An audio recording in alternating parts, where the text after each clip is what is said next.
We are not greedy, just rich, Remi Tinubu tells hurting Nigerians by AKD Isiguzo. And now to the news in full. Only a day after the price of petrol, a major liquid that moves Nigerian life, was increased again. For the third time in a month, Mrs. Remi Tinubu, President Tinubu's wife, had no soothing words for millions of Nigerians who were groaning under the harsh policies that the president announced while being inaugurated on 29th of May 2023. The most crushing of the policies was the removal of subsidy on petrol, which was adversely affected prices across all sides of life. Inflation is racing at a rate the National Bureau of Statistics cannot capture. The people feel it. The pangs of stiff economic conditions are matched by the words and deeds of Mrs. Tinubu. When she speaks, her words are like as annoying as the millions that the First Lady's office wastes on foreign trips at a time the economy runs partially on borrowed funds. Mrs. Tinubu was First Lady in Lagos State in the 8 years her husband was governor and a senator for 12 years, during which nobody remembers her contribution except an altercation with Dino Melaye on the floor of the Senate where unpredictable words were thrown around. She requested for more security following Melaye's threat to beat her up outside the Senate chambers. Her passions for saying annoying things could earn her an award of excellence in that sphere. Proud of her voice, desirous of being heard, and pointedly distant from issues, she delights in minimalizing the suffering of Nigerians.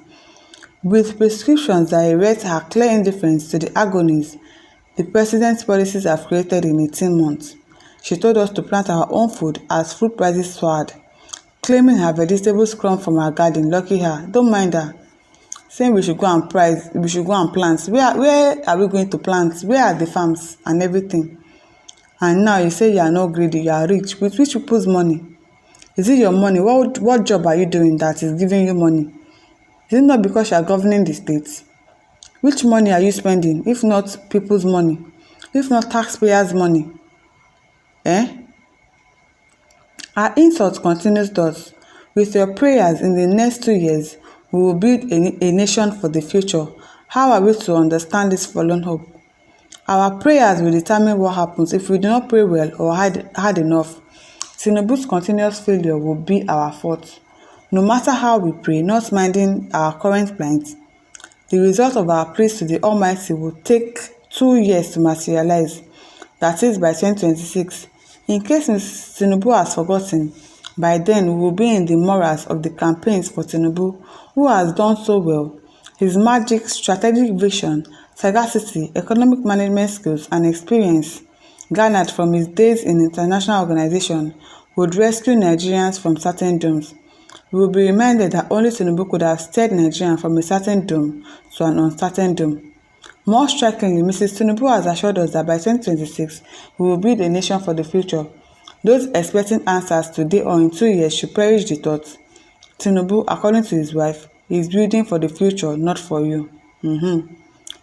When you complain about today, you will be left behind. Only those who understand build a nation for the future will realize that the presidential jet and ceaseless comforts the president provides for himself are part of the nation's future. We criticize the president in vain when we discuss today. The president is in charge of the future. He has immersed himself in the future, hence he has considered the present to prayers and market forces.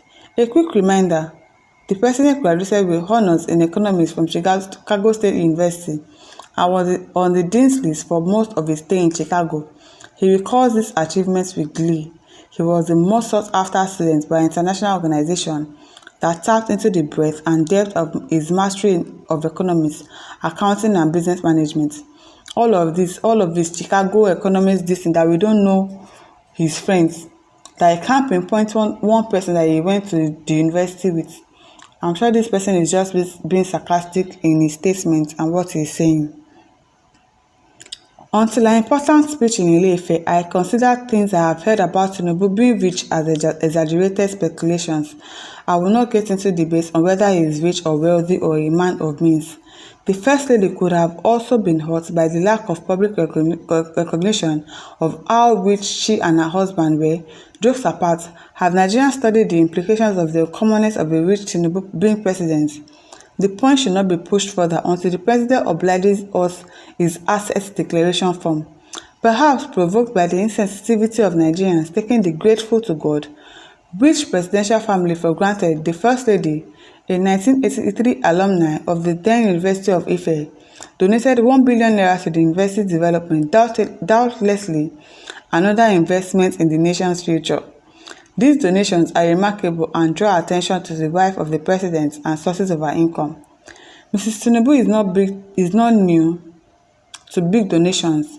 On Tuesday, 12th of September 2023, the 500 families devastated by communal clashes in Plateau State got 500 million naira from her. She gave 500 million on Wednesday, 18 September 2024, to the flood victims in Maiduguri. In 3 weeks, she has shelled out 1.5 billion naira.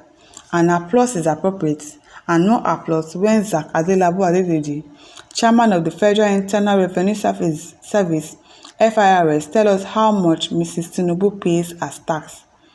We should not wait for the information from Adedeji before commending impoverished Nigerians who were wherever they were on Wednesday to learn that transport fares had neared the skies with the increase in the price of petrol, how they made it home sprout stories that can fill books.